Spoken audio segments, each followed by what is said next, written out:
जय हिंद, नमस्कार। Welcome to सैनिक समाचार। आज है 1 जुलाई 2024। आज से अच्छे और बुरे दिन शुरू हो चुके हैं। अच्छे दिन उनके लिए जो अच्छे लोग हैं, अपराध नहीं करते हैं, ईमानदार हैं, और बुरे दिन उनके लिए जो आपराधिक प्रवृत्ति के हैं, भ्रष्टाचार करते हैं। जैसा कि आप सबको पता है कि पिछले साल भारतीय न्याय संहिता 2023, भारतीय नागरिक सुरक्षा संहिता 2023 और भारतीय साक्ष्य अधिनियम 2023 को लोकसभा और राज्यसभा से मंजूरी मिली थी। उसके बाद राष्ट्रपति ने इनको फाइनल पारित किया और 1 जुलाई 2024 से लागू करने का निर्णय लिया। और आज 1 जुलाई 2024, आज के बाद आईपीसी के एक्ट बदल चुके हैं, साक्ष्य संहिता के एक्ट बदल चुके हैं।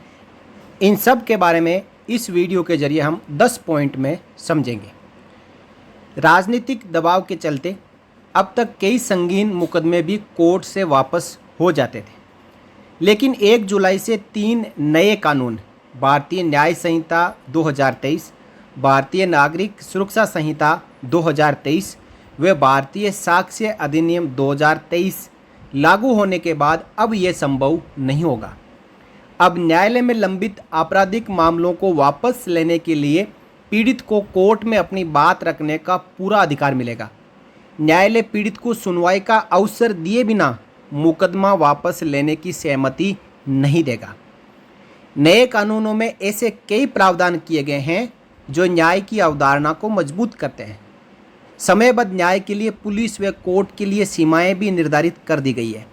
अंग्रेजों के बनाए कानून खत्म हुए तो पहली बार छोटे अपराधों में सजा के तौर पर सामुदायिक सेवा का भी प्रावधान किया गया है। पुलिस विवेचना में अब तकनीक का उपयोग अधिक से अधिक होगा। इसके लिए डिजिटल साक्ष्यों को पारंपरिक साक्ष्यों के रूप में मान्यता दी गई है। एफआईआर व जीरो एफआईआर की भी व्यवस्था की गई है। आतंकवाद व संगठित अपराध जैसे नए विषय भी इसमें जोड़ दिए गए हैं। आज से लागू होने वाले यानी 1 जुलाई से लागू होने वाले 3 नए कानून, भारतीय न्याय संहिता, भारतीय नागरिक सुरक्षा संहिता और भारतीय साक्ष्य अधिनियम है। ये कानून क्रमशः भारतीय दंड संहिता आईपीसी, आपराधिक प्रक्रिया संहिता सीआरपीसी और पुराने भारतीय साक्ष्य अधिनियम की जगह लगे। 12 दिसंबर 2023 को इन 3 कानूनों में बदलाव का बिल लोकसभा में प्रस्तावित किया गया था। इसके बाद 20 दिसंबर 2023 को लोकसभा और 21 दिसंबर 2023 को राज्यसभा से ये पारित हुए। 25 दिसंबर 2023 को राष्ट्रपति ने 3 विधेयकों को अपनी मंजूरी दे दी। वहीं 24 फरवरी 2024 को केंद्र सरकार ने घोषणा की थी कि 3 नए आपराधिक कानून इस साल 1 जुलाई से लागू होंगे। केंद्रीय गृह मंत्री अमित शाह ने लोकसभा में विधेयक पेश करते हुए कहा था कि प्रधानमंत्री नरेंद्र मोदी ने 15 अगस्त 2022 को लाल किले की प्राचीर से अपने उद्बोधन के दौरान देश के सामने 5 प्रण रखे थे। उनमें से एक प्रण था कि हम गुलामी की सभी निशानियों को खत्म करेंगे। तीनों विधेयक प्रधानमंत्री द्वारा लिए गए प्रण में से एक प्रण का अनुपालन करने वाले हैं। गृह मंत्री अमित शाह ने संसद में बताया कि राज्यों, केंद्र शासित प्रदेशों, भारत की सुप्रीम कोर्ट, 22 हाई कोर्ट, न्यायिक संस्थाओं, 142 सांसद और 270 विधेयकों के अलावा जनता ने भी इस विधेयकों को लेकर सुझाव दिए हैं। 4 साल तक इस पर काफ़ी चर्चा हुई। सरकार ने इस पर 158 बैठकें भी की। विधेयक विभिन्न समितियों की सिफारिशों से भी प्रभावित है। भारतीय दंड संहिता 1860 की जगह भारतीय न्याय संहिता 2023 जगह लेगी। ये आईपीसी के 22 प्रावधानों को निरस्त करेगी। इसके साथ ही नई संहिता में आईपीसी के 175 मौजूदा प्रावधानों में बदलाव का प्रस्ताव किया गया है और 9 नई धाराएं पेश की गई हैं। भारतीय न्याय संहिता 2023 में कुल 356 धाराएं हैं। अपने भाषण के दौरान गृह मंत्री ने बताया था कि नया कानून राजद्रोह के अपराध को पूरी तरीके से निरस्त करता है। हालांकि इसमें राज्य के विरुद्ध अपराध का प्रावधान है। इसकी धारा 150 भारत की संप्रभुता, एकता, अखंडता को खतरे में डालने वाले कृत्यों से संबंधित है। उन्होंने ये भी उल्लेख किया है कि नए कानून में मॉब लिंचिंग के अपराध को दंडित करने का प्रावधान करता है और इसके लिए 7 साल या आजीवन कारावास या मृत्युदंड का भी प्रावधान है।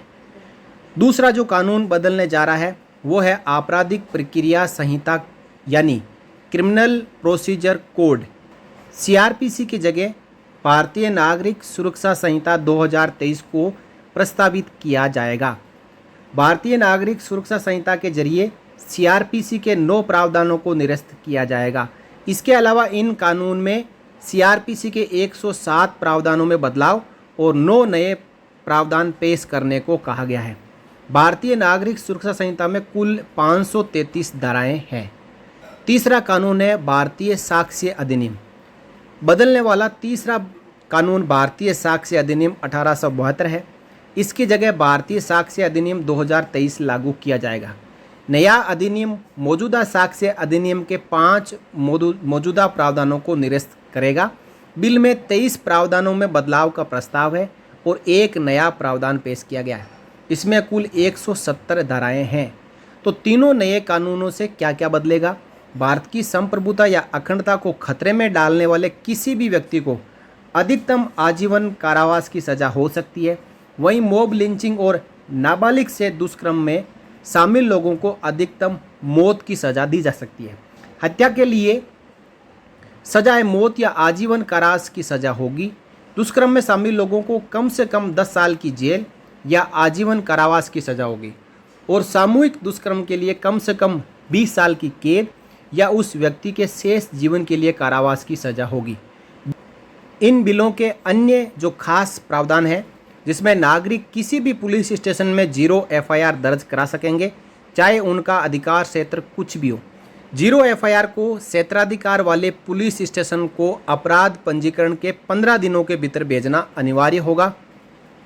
जिरे अपील सहित पूरी सुनवाई वीडियो कॉन्फ्रेंसिंग के माध्यम से की जाएगी। यौन अपराधों के पीड़ितों के बयान दर्ज करते समय वीडियोग्राफी अनिवार्य होगी। सभी प्रकार के सामूहिक बलात्कार के लिए सजा 20 साल या आजीवन कारावास है। FIR के 90 दिनों के भीतर अनिवार्य रूप से चार्जशीट दाखिल की जाएगी। न्यायालय ऐसे समय को 90 दिनों के लिए और बढ़ा सकता है, जिससे जांच को समाप्त करने की कुल अधिकतम अवधि 180 दिन की हो जाएगी। आरोप पत्र प्राप्त होने के 60 दिन के भीतर अदालतों को आरोप तय करने का काम पूरा करना होगा।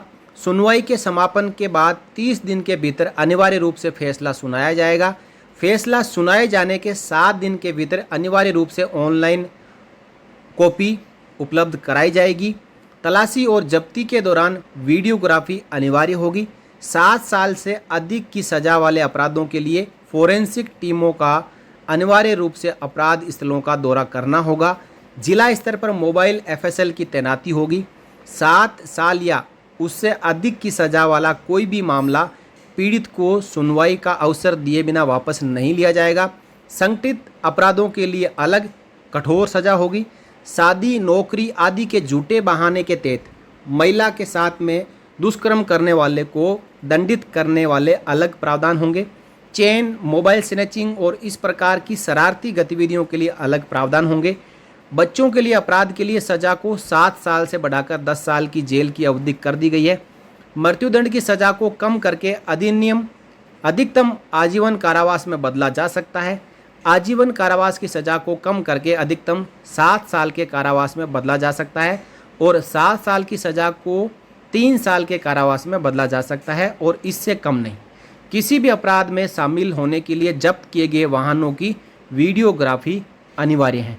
इस प्रकार काफ़ी कठोर प्रावधान इन तीनों नए कानूनों में किए गए हैं, जिससे हम कह सकते हैं कि 1 जुलाई के बाद अच्छे और बुरे दिन शुरू हो चुके हैं।